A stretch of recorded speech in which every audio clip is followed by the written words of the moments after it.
إن الله وملائكته يصلون على النبي يا أيها الذين آمنوا صلوا عليه وسلموا تسليما. میرے ساتھ مل کر حضور علیہ السلام کے بارے میں تشریف کے نظر پیش کی پڑھیے. صلی اللہ علیہ یا رسول اللہ وسلم علیہ یا حبیب اللہ. اور پڑھیے صلی اللہ علیہ یا رسول اللہ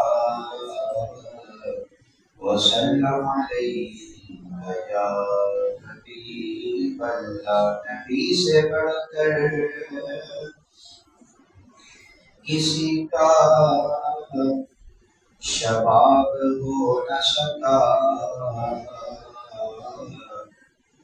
وہ لاجواب ہے ان کا جواب ہو نہ سکا، وہ لاجواب ہے ان کا جواب ہو نہ سکا.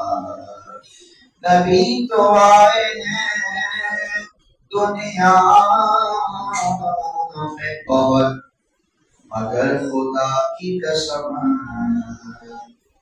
کسی نبی کا پسینہ گلاب ہو نہ سکا.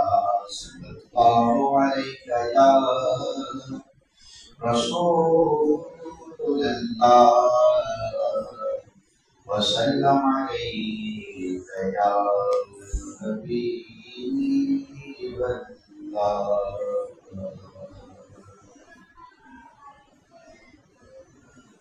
حضرت جناب موسیٰ علیہ السلام کے دور میں ایک بڑا ہی گناہگار اور بڑا ہی بدکردار شخص تھا.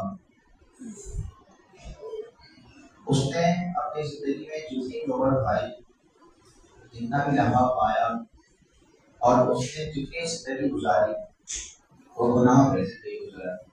انتہائی گناہگار اور بدکار ترین شخص تھا. جب اس نے انتقال ہو گیا، جب وہ دنیا سے چلا گیا، تو لوگوں نے اس کو کچرے دان میں پھینک دیا، کچرے کوٹی میں پھینک دیا. جب اس کو کچرے کوٹی میں پھینکا گیا، اور جناب موسیٰ علیہ السلام آپ جانتے ہیں کہ اللہ تعالیٰ سے کلام فرمایا کرتے تھے، کوئی دور پر جا کر اللہ سے کلام فرمایا کرتے تھے.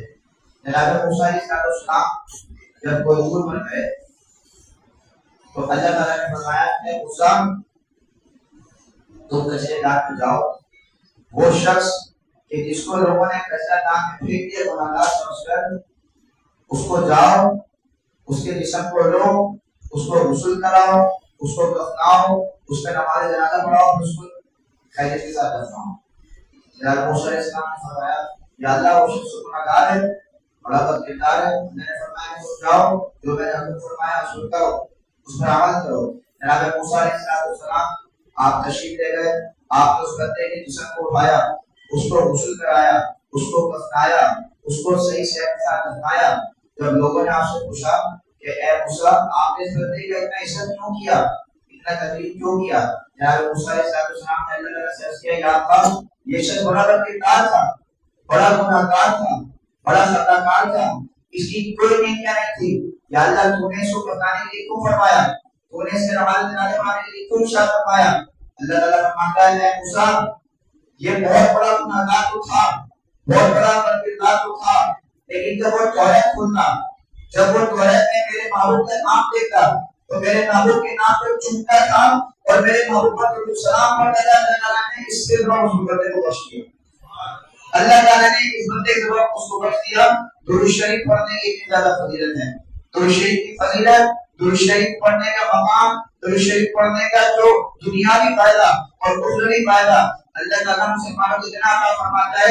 جب اللہ تعالیٰ موسیٰ علیہ السلام کے مسلمانوں کو، موسیٰ علیہ السلام کی امت کو جب اس درود کا فائدہ عطا فرماتا ہے تو ہم تو اس نبی کے غلام ہیں، ہم اس نبی کا کلمہ پڑھنے والے ہیں، ہم اس معبود کے ماننے والے ہیں. تو جب اللہ تعالیٰ ان لوگوں کو اتنا صلہ عطا فرماتا ہے تو اللہ تعالیٰ نے ہمیں صلہ عطا نہیں فرمائے گا، اللہ تعالیٰ ہمیں صلہ عطا فرمائے گا. اللہ تعالیٰ قرآن مجید میں ارشاد فرماتا ہے ان اللہ و ملائکتہ یصلون علی النبی، بے شک اللہ اور اس کے فرشتے غیب بتانے والے نبی پر درود بھیجتے ہیں، غیب بتانے والے نبی پر درود بھیجتے ہیں۔ کیا آپ نے کبھی ایسا سنا کہ اللہ نے فرمایا ہو کہ میں نماز پڑھتا ہوں اے مسلمان تم بھی نماز پڑھو؟ کبھی آپ نے ایسا سنا؟ کبھی آپ نے ایسا سنا کہ اللہ فرمائے کہ میں روزہ رکھتا ہوں اے مسلمان تم بھی روزہ رکھو؟ کیا کبھی آپ نے ایسا سنا اے مسلمانوں میں زکات دیتا ہوں تم بھی زکات دو؟ اللہ تعالیٰ نے جتنی عبادتیں عطا فرمائی، اللہ تعالیٰ نے جتنے عبادت ہم پر فرض فرمائے، اللہ نے فرمایا اے مسلمانوں تم نماز پڑھو، تم روزہ رکھو، تم زکات دو، تم حج کرو۔ لیکن جب باری آئی حضور صلی اللہ علیہ وسلم پر درود شریف پڑھنے کی، جب باری آئی حضور صلی اللہ علیہ وسلم پر درود سلام پڑھنے کی، جب باری آئی میرے آقا صلی اللہ علیہ وسلم پر درود سلام کی، تو اللہ تعالیٰ نے فرمایا ایک اللہ و ملائکۃ یصلون علی النبی۔ اللہ نے یہ نہیں فرمایا کہ مسلمانوں پر درود سلام پڑھو، اللہ تعالیٰ نے فرمایا اے اللہ و ملائکۃ یصلون علی النبی، بے شک اللہ اس کے فرشتے غیب بتانے والے نبی پر درود سلام بھیجتے ہیں۔ پہلے اللہ نے فرمایا کہ اللہ اس کے فرشتے غیب بتانے والے نبی پر درود سلام بھیجتے ہیں۔ یا ایھا الذین آمنوا صلوا علیہ وسلموا تسلیما، اے ایمان والو تم بھی اس غیب بتانے والے نبی پر درود سلام بھیجا کرو، اس غیب بتانے والے نبی پر درود سلام بھیجا کرو۔ ایک شخص کے بارے میں آتا ہے، اس شخص نے کسی بندے سے قرض کیا، 3000 درہم قرض کیا، اور جب وہ قرض ادا نہیں کر سکا تو قرض نے اس معاملے کو عدالت میں پیش کیا، اور عدالت میں پیش کرنے کے بعد کہا کہ یہ شخص نے مجھ سے 3000 قرض کیے ہیں، یہ قرض لوٹا نہیں رہا۔ وہاں کے قاضی نے کہا کہ تمہارے پاس 1 مہینے کا ٹائم ہے، تو 1 مہینے کا اس کے قرض کو ادا کرنا ہے۔ اب وہ شخص تو ویسے ہی کمال تھا، وہ شخص ویسے ہی مفلسی کی حالت میں تھا، اس کے پاس خود کھانے پینے کے پیسے نہیں، تو وہ قرض کیسے ادا کرتا؟ اب 1 مہینے کے مدت تک 3000 درہم کیسے وہ بندوبست کر پائے، کیسے اس کا انتظام کر پائے؟ وہ بڑا پریشان۔ 1 دن گزرا، 2 دن گزرا، 3 دن گزرا، 4 دن گزرا، یہاں تک کہ پہلا شہر گزر گیا، دوسرا شہر گزر گیا، تیسرا شہر آ پہنچا، اب تیسرے شہر کے بھی 30 دن، 22 دن، 23 دن، یہاں کرتے کرتے اس دن پورے 27 دن گزر گئے، اور اسے بندوبست نہیں ہو سکا 3000 درہم، وہ انتظام نہیں کر سکا۔ اب وہ اس ٹینشن میں کہ اب 30 دن باقی ہے اور مجھے قرض ادا کرنا ہے، اگر میں نے قرض ادا نہیں کیا تو قاضی مجھے جیل میں ڈال دے گا، قاضی مجھے قید کر دے گا۔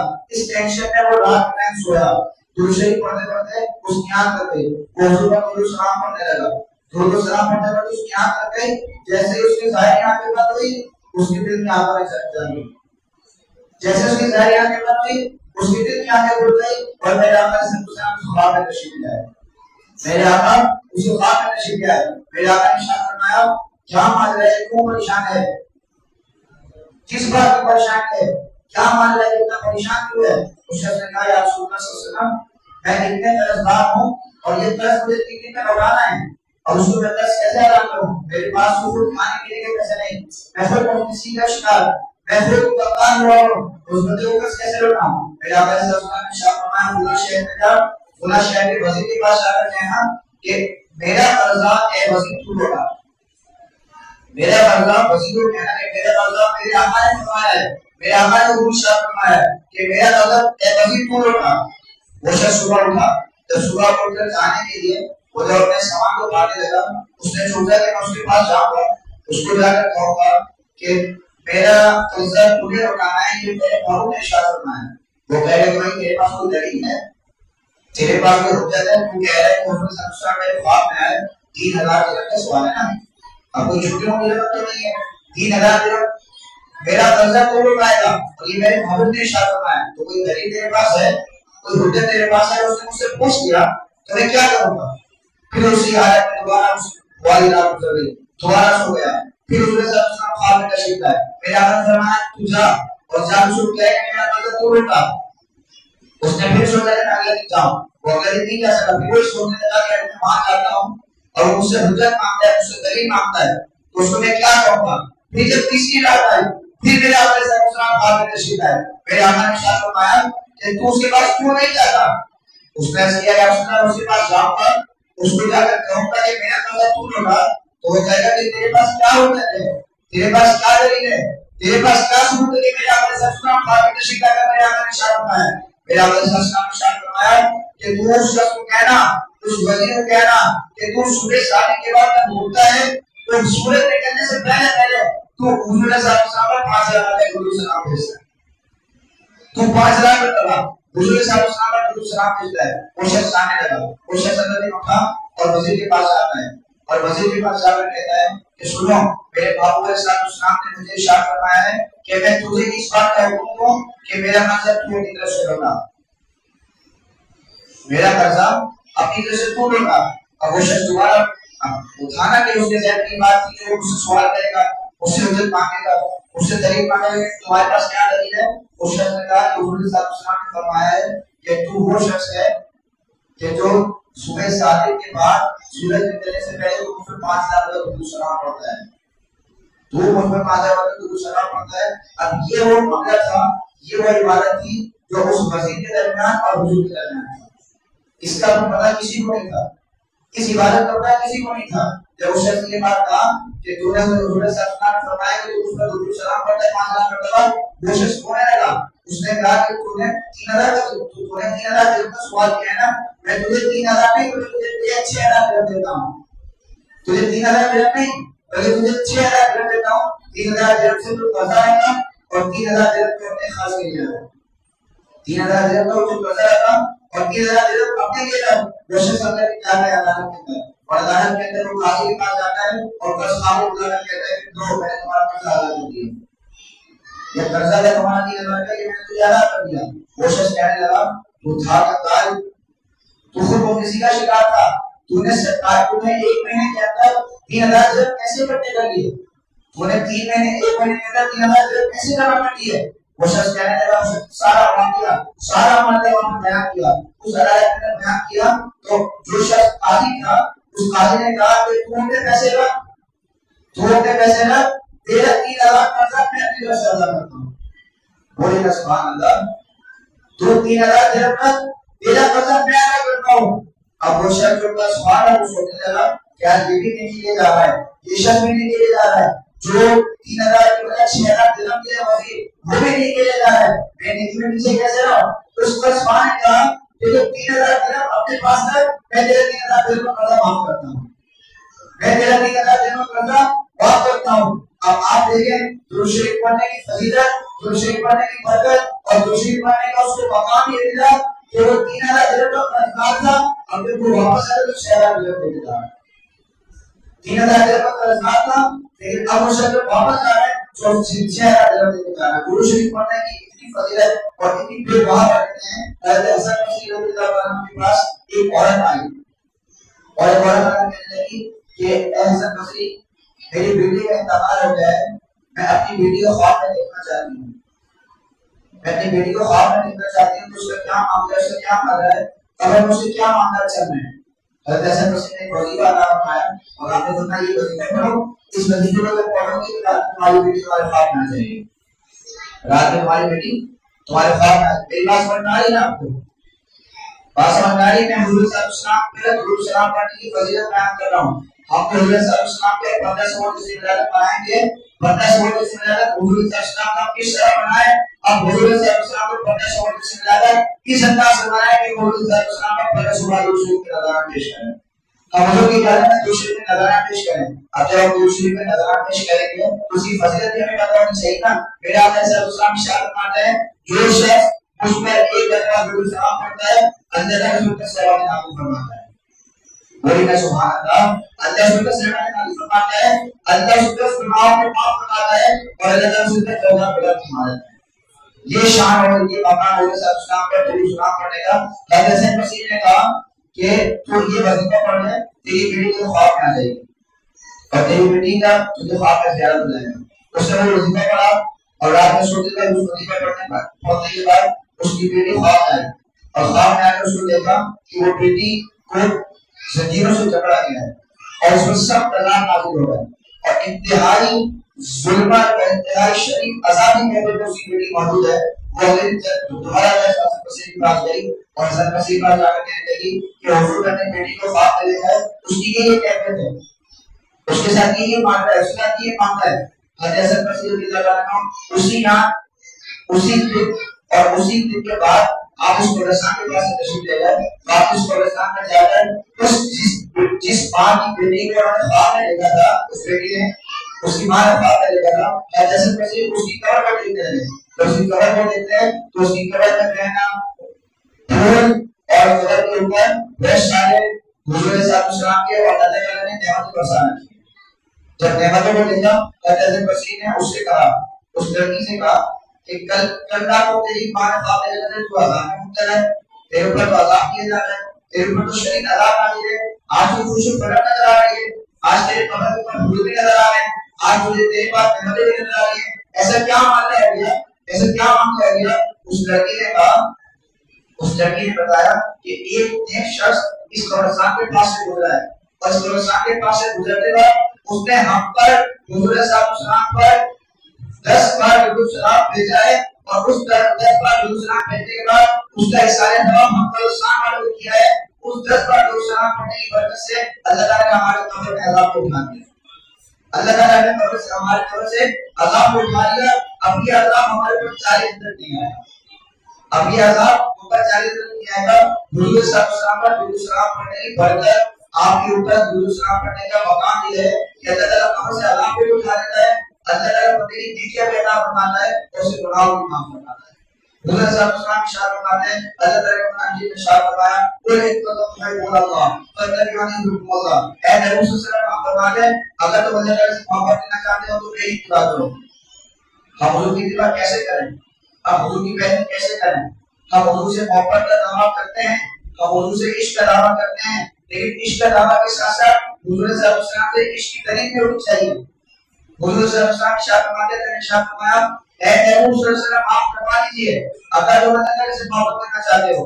آج ہم اعلان کرتے ہیں نا, آج ہم دعویٰ کرتے ہیں اللہ سے محبت کرتے ہیں, ہم اللہ تعالیٰ سے پیار کرتے ہیں, ہم حضور صلی اللہ علیہ وسلم سے پیار کرتے ہیں. اللہ فرماتا ہے کہ قل اے نبی صلی اللہ علیہ وسلم آپ فرمائیے اگر تم اللہ تعالیٰ سے محبت کرنا چاہتے ہو فاتبعونی تو میری اتباع کرو, فاتبعونی تو میری پیروی کرو. پتہ چلا اللہ تعالیٰ سے محبت کی دلیل یہ ہے کہ سب سے پہلے محمد صلی اللہ علیہ وسلم کا فرمان پر عمل کریں, آپ کی پیروی کریں گے, آپ کی اطاعت کریں گے, آپ سے محبت کریں گے. جب ہم اللہ تعالیٰ سے محبت کا دعویٰ کرتے ہیں تو اللہ تعالیٰ سے محبت کے دعوے کی دلیل یہ ہے کہ ہم حضور صلی اللہ علیہ وسلم کی پیروی کریں گے, آپ کی اتباع کریں گے, آپ کے فرمان پر عمل کریں گے. اس کا فائدہ کیا ہوگا, اس کے نتیجے کیا ہوگا؟ اللہ فرماتا ہے یحببکم اللہ, اگر تم حضور کی پیروی کرتے ہو, حضور کی اتباع کرتے ہو, حضور سے محبت کرتے ہو, یحببکم اللہ, تو اللہ تعالیٰ مجھ سے محبت کرنے لگ جائے گا, اللہ تعالیٰ مجھے پیار کرنے لگ جائے گا.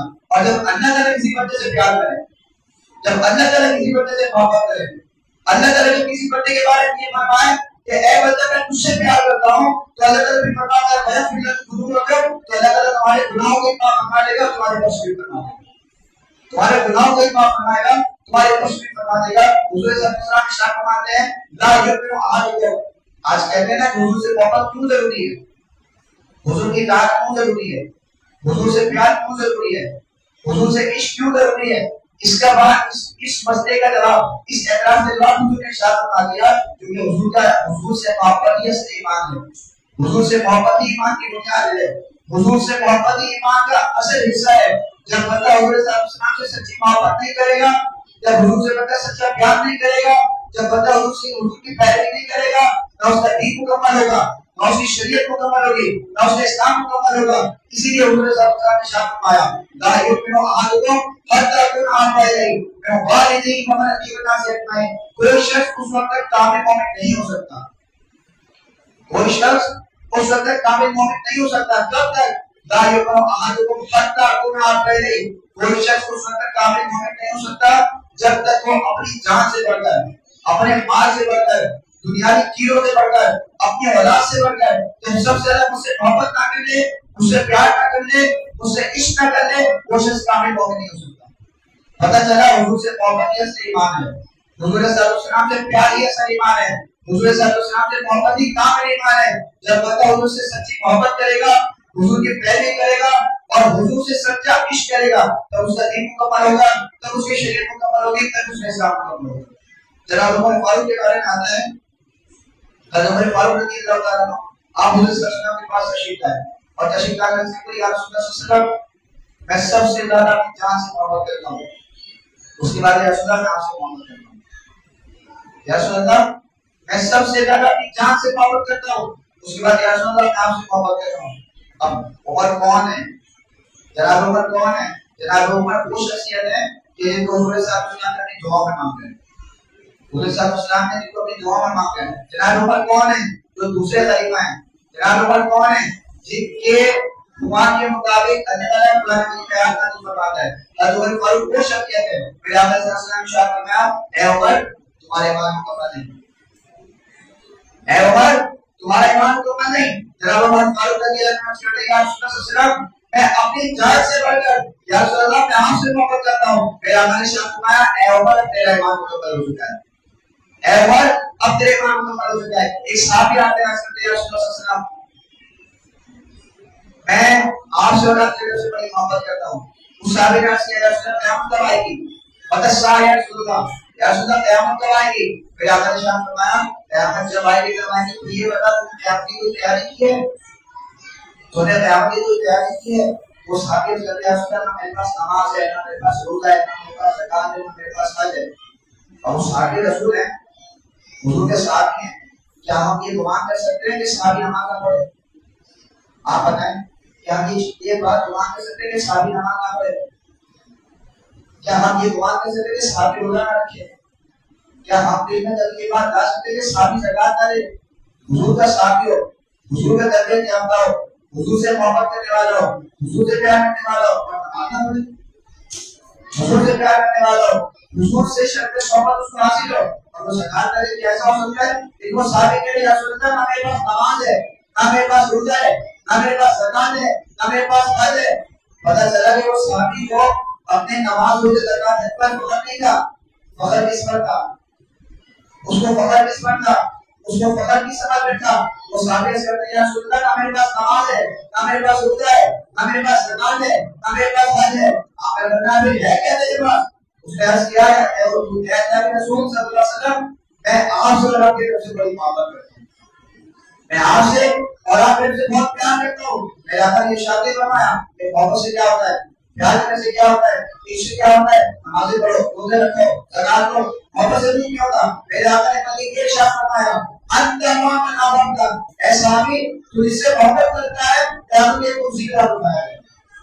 تو جس ذات سے محبت کرتا ہے، تو جس شخصیت سے محبت کرتا ہے، تو جس ذات سے پیار کرتا ہے قیامت کے کرسی کا بتایا جائے گا. اللہ تعالیٰ ہمیں حضور صلی اللہ علیہ وسلم سے محبت اس لیے بھی ضروری ہے کہ حضور صلی اللہ علیہ وسلم اللہ کی حاضری کرنی ہے اور حضور صلی اللہ علیہ وسلم سے محبت اس لیے ضروری ہے کہ قیامت کے دن جب سارے سائے ختم ہو جائیں گے، جب قیامت کے دن کسی جھنڈے کا سایہ نہیں ہوگا، اس میں صرف میرے باؤں کی عبادت کا سایہ ہوگا. اور وہ شخص بہت خوش نصیب ہوگا، وہ شخص بہت بڑا خوش نصیب ہوگا جو حضور کے جھنڈے کے سائے تلے آتے ہیں. جس وقت قیامت کے دن سارے لوگ جناب آدم علیہ السلام کے پاس جائیں گے. حضرت آدم علیہ السلام کی امت سے لے کر قیامت کے روز تک جتنے لوگ تشریف آئیں گے وہ جناب آدم کے پاس جائیں گے. حضرت آدم سے کہیں گے اے آدم اللہ تعالیٰ اپنے بہروں مطلب اور اپنے سمجھے پہاڑ پر موجود ہے، آپ اللہ سے دعا فرمائیں، آپ اللہ سے التجا فرمائیں، اللہ ہمارے دعا کو معاف فرمائیں. جناب آدم کہیں گے کہ میں اس بات کا ذکر نہیں کر سکتا، پہلے کی بات میں یہ نہیں کرا سکتا. تم کسی اور نبی کے پاس جاؤ، تم کسی اور نبی کے پاس جاؤ. کوئی جائے گا جناب عمر علیہ السلام کے پاس، کوئی جائے گا جناب عیسیٰ علیہ السلام کے پاس، کوئی جائے گا جناب موسیٰ علیہ السلام کے پاس، کوئی جائے گا حضرت موسیٰ علیہ السلام کے پاس. جب سارے انبیاء حضور صلی اللہ علیہ وسلم کے بارے میں اشارہ فرمائیں گے، سارے نبی یہ کہیں گے اذهبوا الى غيري، اذهبوا الى غيري، کسی اور کے پاس جاؤ، کسی اور سے جا کے مدد مانگو، کسی اور سے جا کے مدد مانگو. جب سارے نبی حضور صلی اللہ علیہ وسلم کے اشارہ فرمائیں گے، میرے آقا صلی اللہ علیہ وسلم کے پاس سارے امتی آئیں گے اور سارے امتی کہیں گے یا رسول اللہ اب اللہ تعالیٰ نے فیض و فضل اور ہر کی خدمت میں موجود ہے، آپ اللہ سے دعا فرمائیں. میرے آقا صلی اللہ علیہ وسلم سجدے میں تشریف لے جائیں گے اور سجدے میں تشریف لے جا کر کہیں گے یا اللہ تو میری امت کو بخش دے. اللہ فرمائے محبوب تم سر اٹھاؤ، تمہاری دعا بھی قبول کی جائے گی اور تیری اجازت سے سبھی شفاعت مل جائے گی، تیری دعا بھی قبول کی جائے گی اور تیری اجازت سے یا رسول اللہ آپ سر اٹھائیں. اللہ فرمائے اے محبوب اپنا سر اٹھاؤ، تیری شفاعت بھی قبول کی جائے گی اور تیری دعا بھی سنی جائے گی اور تیری دعا پر جتنے انبیاء کرام کی امتیں ہیں تو کس شخص کی شفاعت کرے گا، تو کس بندے کے بارے میں ارشاد فرمائے گا، تو کس بندے کے بارے میں کہے گا اللہ تعالیٰ اس بندے کو بخش فرما دے گا، اللہ تعالیٰ اس بندے کی بخش فرما دے گا. لیکن شرط یہ ہے کہ حضور سے سچی محبت، شرط یہ ہے حضور سے سچا پیار ہو. اگر حضور سے سچا پیار میرے دل کے اندر، آپ کے دل کے اندر، ہمارے دل کے اندر اگر حضور سے سچا پیار نہیں، میں آپ کو لکھ کے دے سکتا ہوں کہ جو حضور سے سچا پیار نہیں کرتا، حضور سے عشق نہیں کرتا، نہ اس کا دین مکمل ہے، نہ اس کا اسلام مکمل ہے، نہ اس کی شریعت مکمل ہے۔ شریعت اس وقت کامل ہوتی ہے، دین اس وقت مکمل ہوتا ہے حضور سے پیار جو بندے کے دل میں گزار کر دیتا ہے۔ جب بندے کے دل میں حضور کا پیار ہو، جب بندے کے دل میں حضور سے عشق ہو، جب بندے کے دل میں حضور کی محبت ہو، تب اس کا ایمان بھی مکمل ہوتا ہے، اس کی شریعت بھی مکمل ہوتی ہے، اس کا دین بھی مکمل ہوتا ہے۔ ہمیں چاہیے، ہماری شوقیت اس کا یہ ہے کہ ہم پیار کا دعویٰ کرتے ہیں، ہم عشق کا دعویٰ کرتے ہیں، ہم محبت کا دعویٰ کرتے ہیں، ہم حضور سے محبت کا دعویٰ کرتے ہیں، لیکن جب باری ہے حضور صلی اللہ علیہ وسلم کے فرمان پر عمل کرنے کی، آقا صلی اللہ علیہ وسلم کے سنتوں پر چلنے کی، آقا صلی اللہ علیہ وسلم کی طرح وہ بہت اخلاق اپنانے کی، ہم پیچھے رہ جاتے ہیں، ہم پیچھے رہ جاتے ہیں۔ ہمیں چاہیے جب حضور صلی اللہ علیہ وسلم سے سچی محبت بھی کریں اور سچی محبت کے ساتھ ساتھ حضور صلی اللہ علیہ وسلم کے فرمان پر عمل بھی کریں۔ حضور صلی اللہ علیہ وسلم شاہ فرماتے ہیں کہ سلام نماز میں آپ کو ٹھنڈا گیا تو آج سے یہ کیا کریں، ہم بندہ شوہر میں ذمہ بنانے والے نا، سرکار کی آمد، سرکار کی آمد، آقا کی آمد، آقا کی آمد، سفید کے والوں، سفید کے والوں، ہم بندہ شوہر میں ذمہ بنانے والے ہیں تو آج سے یہ کیا کریں۔ ہم نے رشتے کی فضیلت سنی ہے نا، ہم نے رشتے کی فضیلت سنی، حضور سے پیار کا فضیلت سنا، تو آج سے یہ کیا کریں کہ 12 ربیع الاول ہم حضور صلی اللہ علیہ وسلم کا بندہ سمجھتے سے ملادت بنانے کے ساتھ ساتھ ہم اپنے محبوب مصطفیٰ صلی اللہ علیہ وسلم پر رسول کریم صلی اللہ علیہ وسلم پر بندہ سلام کا نظرانہ پیش کریں گے۔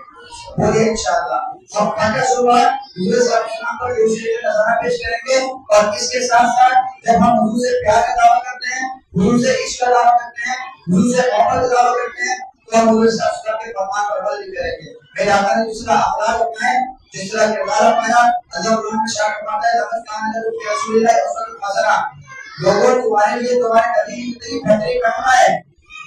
حضور صلی اللہ علیہ وسلم کا جس طرح کردار تھا، آپ کا جیسا اخلاق تھا، آپ کے جیسے ادوار تھے، آپ جس طرح چلتے تھے، آپ جس طرح لباس پہنتے تھے، آپ جس طرح گفتگو فرمایا کرتے تھے، آپ کا جس طرح کردار تھا، ہمیں بھی چاہیے ہم حضور سے محبت کے ساتھ آپ کے کردار کو اپنانے کی کوشش کریں، آپ کے کردار کو اپنائیں۔